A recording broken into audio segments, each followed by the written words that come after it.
Who invited the janitor's daughter to a board meeting? The question echoed across the polished conference room, followed by a wave of restrained laughter that bounced off the floor-to-ceiling glass walls overlooking downtown Chicago. Every executive around the walnut table turned toward the doorway, some with amused smiles, others with raised eyebrows, as if they had just witnessed someone wander into the wrong movie. Naomi Carter stopped walking for exactly one heartbeat, her fingers tightening around the worn handle of a 5-year-old laptop covered with tiny scratches from years of careful use. She wasn't wearing a designer suit like everyone else in the room. She wore a neatly pressed navy cardigan over a simple white blouse, black slacks that had been ironed before sunrise, and sneakers polished so carefully they almost looked new despite their age. Her employee visitor badge rested against her chest beneath another badge labeled Maintenance Guest, a quiet reminder of why everyone believed she was standing there. Across the room, Richard Whitmore leaned back in his leather chair with the confidence of a man who had spent 30 years believing he could read a person's entire future within 5 seconds of seeing them. As Chief Executive Officer of Hawthorne Dynamics, his opinions carried enough weight to silence investors, redirect billion-dollar projects, and shape careers with a single sentence. Today, however, that sentence arrived with a smile that never reached his eyes. "I hope housekeeping isn't here to critique our quarterly strategy." More laughter followed, louder this time. One executive lowered his head to hide a grin, while another exchanged knowing glances with the woman beside him. Even the young assistants lining the wall seemed unsure whether to smile or pretend they hadn't heard the joke. Naomi felt every pair of eyes settle on her, heavy as winter coats.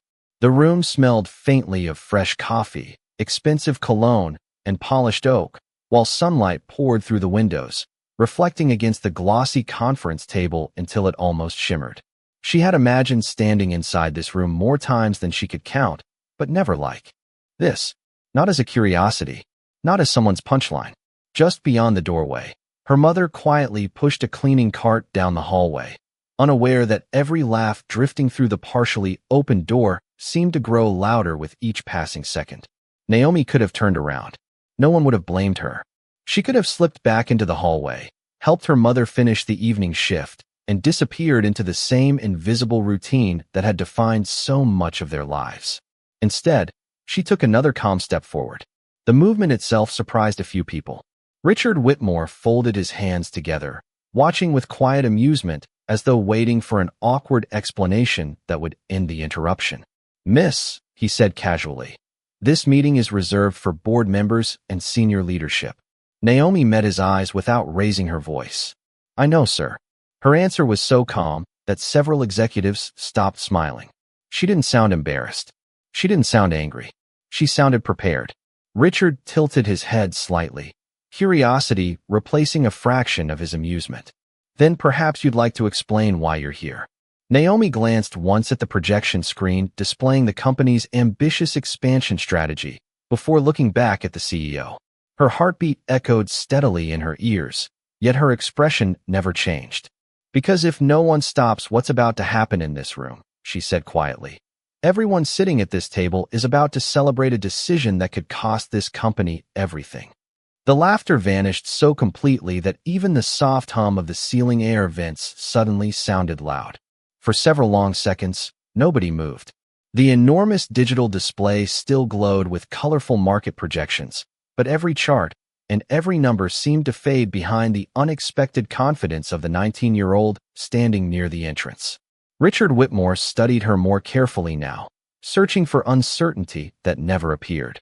Naomi Carter stood with both hands resting lightly on her aging laptop, her shoulders relaxed despite the weight of dozens of skeptical eyes. She had spent years imagining questions like these, never expecting the first test to arrive under the brightest lights in the building. She had not grown up around polished conference tables or executive retreats. Her classroom had been public libraries, free online lectures, borrowed business textbooks, and countless evenings waiting for her mother to finish cleaning office buildings across Chicago. Every afternoon after community college classes ended, Naomi caught the Green Line downtown with a backpack full of notebooks.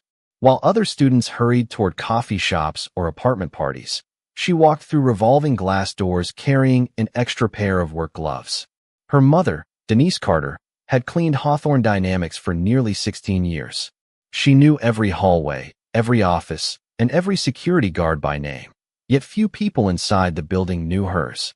Naomi often waited quietly after helping refill supply carts, choosing an empty desk in the employee lounge to study financial reports she downloaded from the company's public investor website. She never considered herself smarter than the executives upstairs. She simply believed every business left clues for anyone patient enough to read them.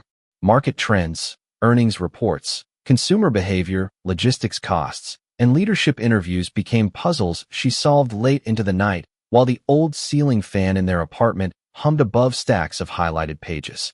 Sometimes the lights flickered because the building wiring was older than she was. Sometimes the internet disconnected before she could finish a lecture. On those nights, she walked 3 blocks to the neighborhood library before it closed, determined not to lose another hour. Denise worried constantly that her daughter was working too hard, but Naomi always smiled and answered the same way. Dreams did not become smaller simply because a paycheck was. She believed opportunities belonged to those prepared enough to recognize them before anyone else did. 3 months earlier, Hawthorne Dynamics had announced an ambitious nationwide expansion that captured headlines across every major business publication. Investors celebrated. Financial analysts praised the company's confidence. Naomi did something different. She downloaded every quarterly filing, every earnings transcript, every public procurement record, and every market forecast connected to the announcement. Night after night, she compared numbers across spreadsheets until patterns began emerging that nobody on television seemed to notice. Revenue assumptions depended on unrealistic shipping costs. Regional demand projections ignored recent demographic changes. Vendor estimates contradicted publicly available transportation data. One inconsistency alone might have been harmless. Together, they formed something much larger. She rebuilt the entire presentation from scratch on an outdated laptop that struggled every time another chart loaded onto the screen. It took nearly 6 weeks. She never planned to present it herself. She only hoped someone important might eventually see it. That morning, she had accompanied her mother to work because Denise's aching knee had become worse climbing service stairwells. While replacing fresh coffee outside the executive floor, Naomi noticed today's board meeting agenda displayed on a scheduling monitor. The title matched the final page of the research she had completed only 2 nights earlier. Suddenly, every late evening, every borrowed textbook, every spreadsheet, and every sacrifice seemed to point toward this single moment. Whether anyone believed her or not, she knew she could not quietly walk away. The silence stretched until it became almost uncomfortable. Richard Whitmore slowly rose from his chair, buttoning the front of his tailored charcoal suit with the measured confidence of a man who had spent decades controlling rooms exactly like this one. At 58, he had built a reputation that business magazines admired and competitors feared. Investors described him as disciplined. Financial reporters called him relentless. Employees knew another version entirely. Around Hawthorne Dynamics, people often joked that the elevators moved more freely than conversations whenever the chief executive officer entered a hallway. Every quarterly target was expected to be exceeded. Every presentation had to be flawless. Every mistake carried consequences that lingered long after meetings ended. Richard believed success belonged to those who earned the right to sit at the table, and in his mind, appearances often revealed discipline long before words ever could. It was a philosophy that had shaped every promotion, every hiring decision, and every executive standing around the conference table that morning. The board members trusted his instincts because those instincts had delivered record profits for nearly 12 consecutive years. The company's stock price had tripled under his leadership. National business networks frequently invited him to discuss leadership, innovation, and economic growth. University graduates competed fiercely for internships carrying the Hawthorne Dynamics name because one recommendation from Richard Whitmore could open doors across the entire country. Yet the higher his reputation climbed, the less often anyone challenged his opinions. Inside this room, disagreement had slowly become something people rehearsed privately but rarely expressed aloud. Along the far side of the table sat Chief Financial Officer Linda Mercer, whose careful attention to numbers had quietly protected the company through 2 recessions. Beside her, Chief Operating Officer Daniel Brooks flipped absent-mindedly through printed reports without reading another line. At the opposite end, Several board directors exchanged uncertain glances. They had laughed only moments ago, but now uncertainty settled across their faces. Naomi's confidence had introduced something unfamiliar into the room. Doubt. Richard noticed it immediately. He had spent too many years reading body language to miss subtle shifts in posture and expression. He understood that confidence could spread through a room almost as quickly as fear, and he had no intention of allowing either to come from a 19-year-old visitor carrying an outdated laptop. He stepped away from his chair with slow, deliberate movements until he stood near the center of the conference room, sunlight outlining the silver strands beginning to appear along his temples. His polished shoes reflected against the dark hardwood floor as he folded his hands behind his back. "Miss Carter," he said with calm professionalism that almost concealed his skepticism. "Confidence is admirable. Evidence is something entirely different." His words were not loud, but they carried enough authority to reclaim everyone's attention. Several executives nodded almost automatically. One board member leaned back, convinced the unexpected interruption would soon end. Near the doorway, Denise Carter had quietly stopped pushing her cleaning cart. She remained outside the partially opened door, hidden from most of the room, clutching a folded microfiber cloth without realizing it.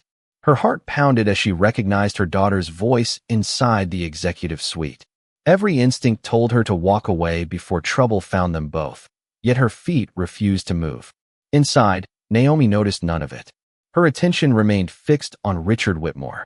She understood exactly what he was trying to do. He was moving the conversation away from curiosity and back toward authority. It was a strategy that had probably ended hundreds of uncomfortable discussions throughout his career. Today, however, something was different.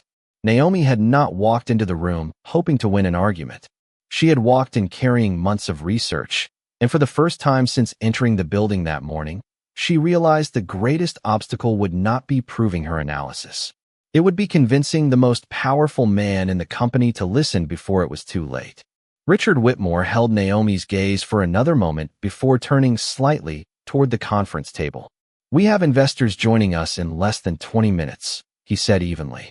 "This company does not change its agenda because someone believes they found a problem on the internet."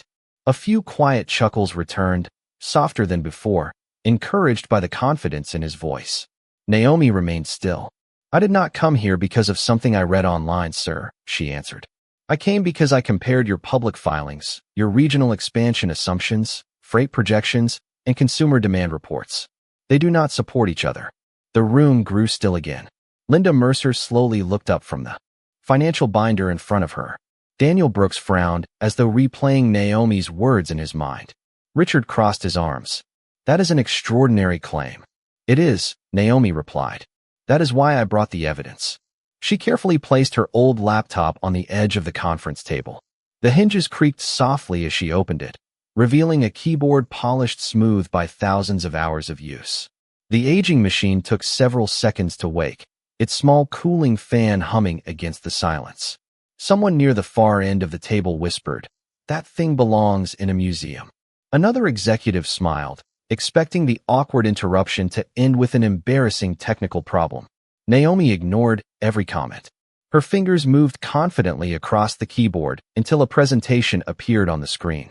It carried no company logo, no expensive design template, only clean charts, carefully labeled spreadsheets, and dozens of handwritten notes scanned into digital form. Richard glanced toward the projection system mounted in the ceiling. "There is no reason to display this." Naomi looked directly at him. "Then allow me 5 minutes." He shook his head almost immediately. "This meeting is not an open forum." She nodded respectfully. "Then give me 3. Richard's expression remained firm. "No." The answer landed with finality. He turned toward the conference room entrance where building security had quietly appeared after receiving a message from the executive assistant outside. 2 uniformed officers waited politely near the hallway without stepping inside. Richard did not raise his voice. "Please escort Miss Carter back to the lobby. Her mother may finish her shift without interruption." Denise felt the color leave her face. She instinctively took one step forward before stopping herself. Naomi noticed the movement through the partially open door and offered her mother the smallest reassuring smile. There was no fear in it, only gratitude. One of the security officers approached slowly. "Miss, if you would come with us." Naomi closed her laptop halfway, then paused. She looked toward the enormous projection screen displaying the company's expansion map. Stretching across the Midwest, red dots marked dozens of future distribution centers. Her eyes settled on one highlighted region in southern Missouri. She inhaled quietly. "Before I leave," she said, "may I ask one question?" Richard answered with visible impatience. "One." Naomi pointed toward the screen. "Why is Hawthorne Dynamics planning to build its largest distribution hub in Greene County using freight estimates from 2 years ago, when the rail corridor servicing that region has already lost nearly 30% of its commercial capacity?" The words fell into the room with startling precision. Linda Mercer blinked once and instinctively reached for her financial binder. Daniel Brooks stopped turning pages altogether. A board director near the windows slowly leaned forward. Richard did not answer immediately. Naomi continued before anyone else could speak. "Because if those transportation numbers are outdated, every operating cost projection in your expansion model changes. Not by a little, by enough to erase the profit margin you are presenting to this board today." The security officers hesitated without realizing it. No one moved. Even the quiet hum of the projector seemed louder now as several executives reached for their reports at exactly the same time. Richard Whitmore did not speak right away. His expression remained controlled, but the confidence that had filled the room only moments earlier seemed to lose a fraction of its certainty. Around the conference table, executives quietly flipped through printed reports, searching for the numbers Naomi had mentioned.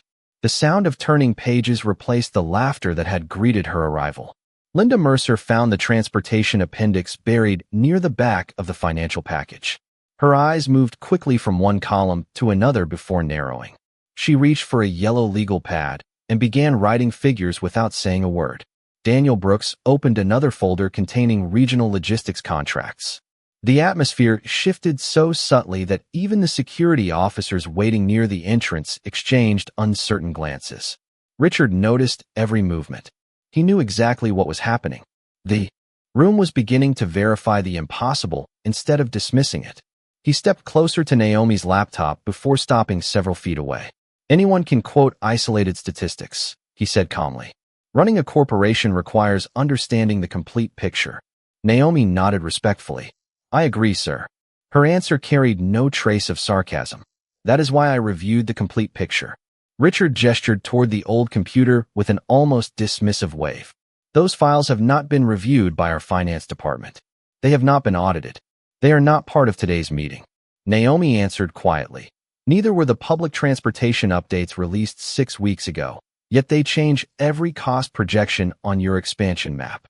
Linda Mercer suddenly looked up from her calculations. She did not interrupt, but the concern in her expression became impossible to ignore. Richard caught the look immediately. Before she could speak, he addressed the room. "We are not restructuring a billion-dollar strategy because someone assembled a personal spreadsheet." Several executives nodded, relieved to hear familiar authority return. Then an older board member near the windows cleared his throat. His nameplate read Harold Bennett, one of the company's longest-serving directors. "Richard," he said carefully, "would it hurt to let her explain the numbers?" Richard answered without hesitation. "Yes." The response surprised even him with its sharpness. "Because every minute spent entertaining unsupported claims delays decisions this company must make today." Naomi remained composed. She slowly reached into her backpack and removed a neatly organized binder secured with colored tabs. The edges of the pages showed months of use. Every section contained handwritten notes, highlighted government reports, freight data, census updates, and market comparisons. She gently placed the binder on the polished conference table. "Everything I reference comes from public records," she said. "Federal transportation reports, state infrastructure updates, securities filings, census projections. Nothing here is confidential." Richard looked at the thick binder, but made no move toward it. "Miss Carter, preparation does not equal qualification." Naomi smiled faintly. "No, sir, it does not. Facts stand on their own." The words lingered in the room. Denise remained frozen outside the doorway, silently praying the conversation would end before her daughter faced more humiliation. One of the security officers quietly lowered the hand he had been preparing to use to escort Naomi away. Inside the room, Linda Mercer finished another calculation. Her pencil stopped moving. She stared at the page for several long seconds before slowly raising her eyes toward Richard. "Richard," she said softly, "there is something I think you should see." Every head turned toward the chief financial officer. Richard's jaw tightened almost imperceptibly. He had trusted Linda's judgment for more than a decade, and she never interrupted a meeting without a compelling reason. The sunlight pouring through the glass windows reflected across the conference table as complete silence settled over the room once again. For the first time that morning, Richard Whitmore realized this was no longer simply an interruption. It had become a question that every person in the room now wanted answered.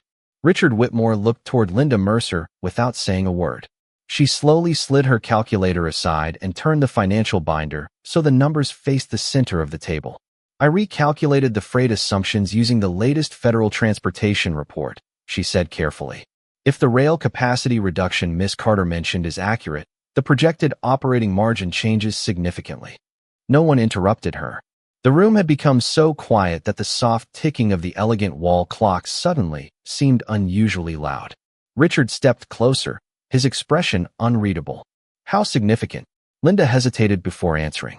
"Enough that I cannot recommend approving the proposal until we verify every logistics assumption." Several board members exchanged uneasy looks. One director quietly removed his glasses and studied the pages again. Another reached for his tablet to search the transportation update Naomi had referenced only moments earlier. Naomi remained exactly where she had been standing since entering the room. She did not smile. She did not celebrate. She simply waited. The sunlight outside had shifted slightly, washing the conference room in a warmer glow that softened the sharp reflections across the polished table. Tiny dust particles floated through the light, almost suspended in place, while the city skyline beyond the glass seemed strangely distant. Denise still stood outside the partially open door with both hands resting on the cleaning cart. She had cleaned this executive floor hundreds of evenings, polishing the same conference table, emptying the same wastebaskets, wiping fingerprints from the same windows. Never once had she imagined her daughter would become the center of the most important meeting in the building. She quietly closed her eyes for a brief moment, whispering a silent prayer that Naomi would keep believing in herself no matter what happened next. Inside, Richard slowly picked up the thick binder Naomi had assembled. The pages felt heavier than he expected. Every section contained neatly organized sources, handwritten calculations, color-coded references, and printed government reports attached with careful notes in the margins. None of it looked rushed. None of it resembled the work of someone seeking attention. It looked like months of disciplined preparation. He turned another page, then another. Without realizing it, he stopped trying to find mistakes and started trying to understand the analysis. Across the room, Daniel Brooks quietly connected his laptop to the company's internal database. A few moments later, he frowned. "Linda," he said softly, "the public rail update was released 43 days ago." Linda nodded without looking away from the documents. "I know. Our presentation still uses the previous forecast." Another silence settled over the room. Even the executives who had laughed earlier now stared at the printed reports in front of them instead of at Naomi. The confidence that had filled the room before her arrival had slowly transformed into careful reflection. Richard rested both hands on the conference table and looked through the enormous windows, overlooking the Chicago River. Countless decisions had been made in this room over the years. Some had created tremendous success. Others had required difficult corrections. Leadership, he had always believed, meant having answers before everyone else. Yet standing only a few feet away was a young woman who had entered through the maintenance hallway carrying an old laptop and a binder filled with facts no one in the executive suite had bothered to notice. The realization settled quietly across the room without anyone speaking it aloud. Titles had remained exactly the same. Job descriptions had not changed.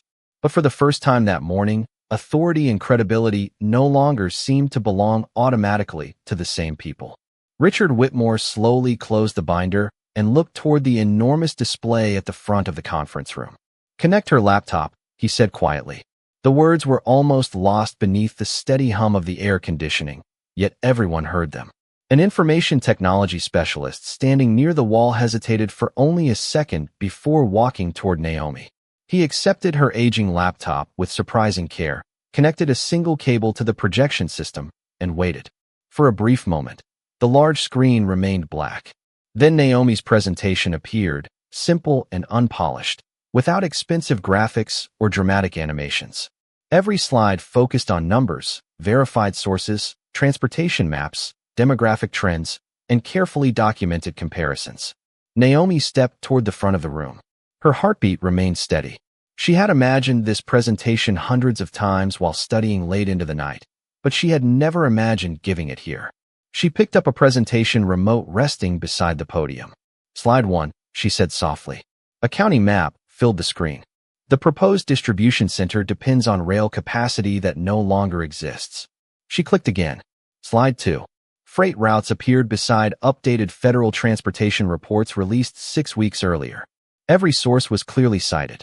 Every calculation matched the documents inside her binder. Linda Mercer quietly verified each figure. Against her own computer. One by one, every number aligned perfectly. Naomi continued. "Slide 3. A chart comparing projected shipping costs with actual market rates appeared. The difference widened month after month until the projected profit margin disappeared entirely. Several board members leaned forward without realizing it. Daniel Brooks stopped typing.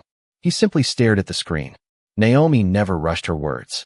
She explained each assumption with calm precision, never criticizing anyone personally, never raising her voice.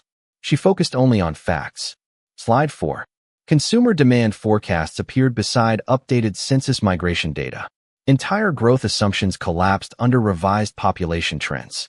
A director near the far end of the table quietly whispered, "How did we miss this?" No one answered. Richard remained standing with both hands resting lightly on the back of his chair.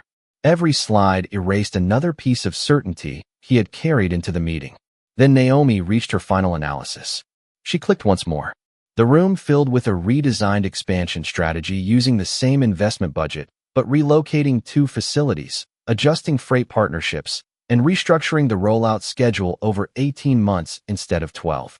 Using current transportation data, she explained, the revised model protects operating margins while reducing long-term logistics costs by approximately $138 million over the first 5 years. Silence settled across the room again.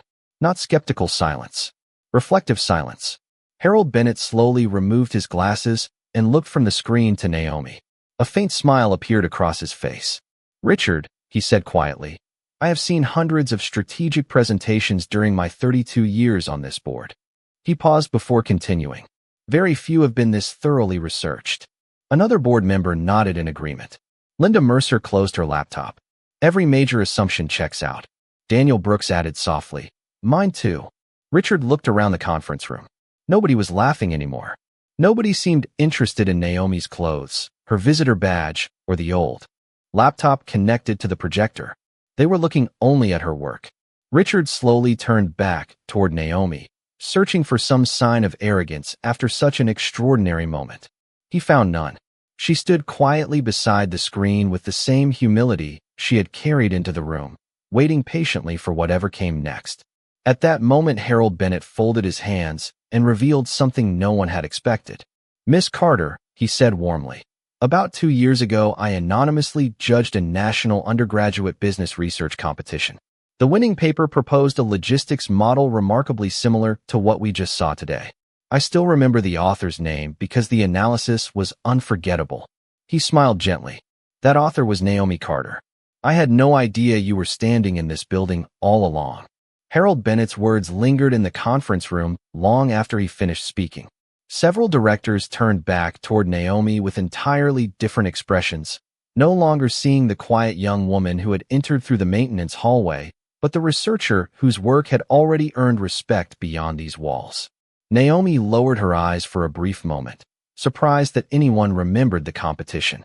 "I never expected anyone here to read it," she admitted softly. Harold smiled.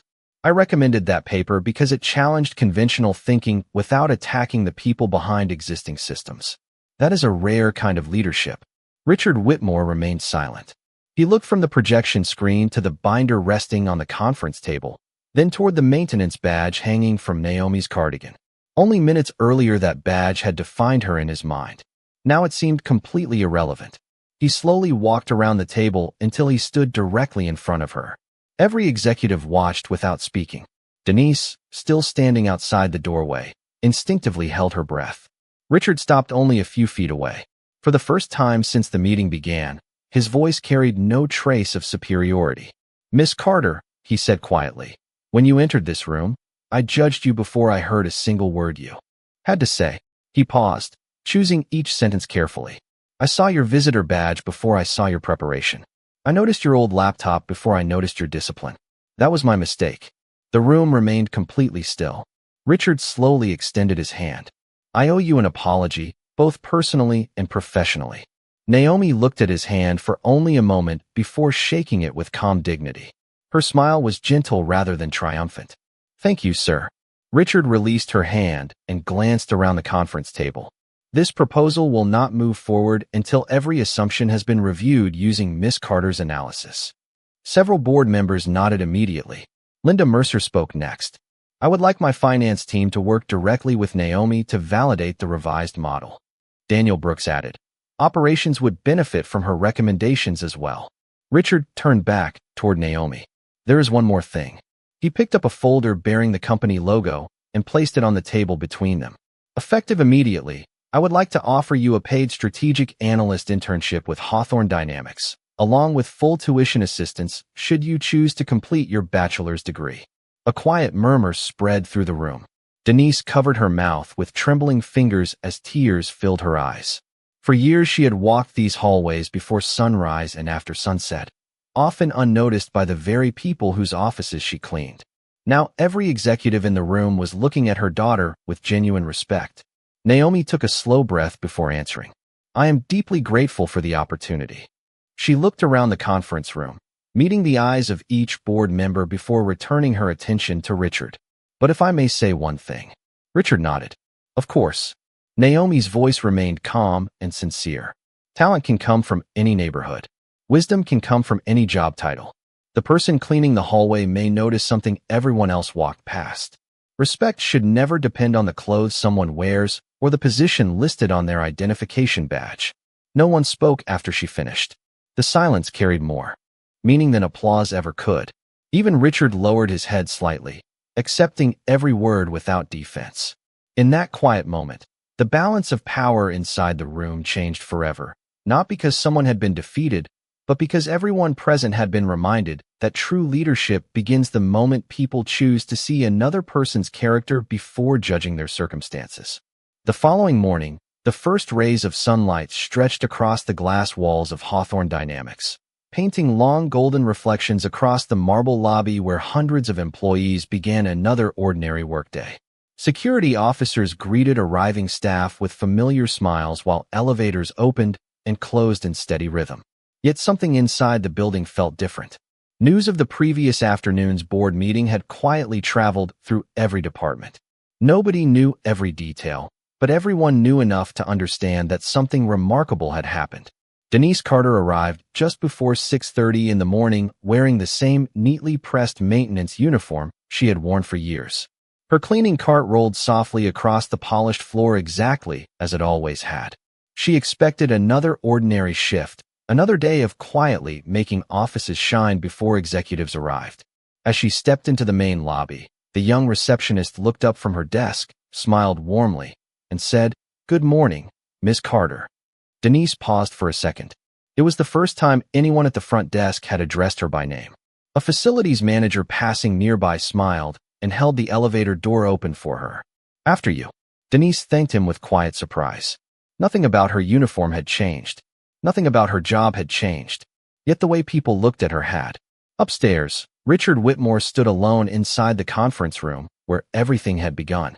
Naomi's binder still rested on the conference table exactly where she had left it.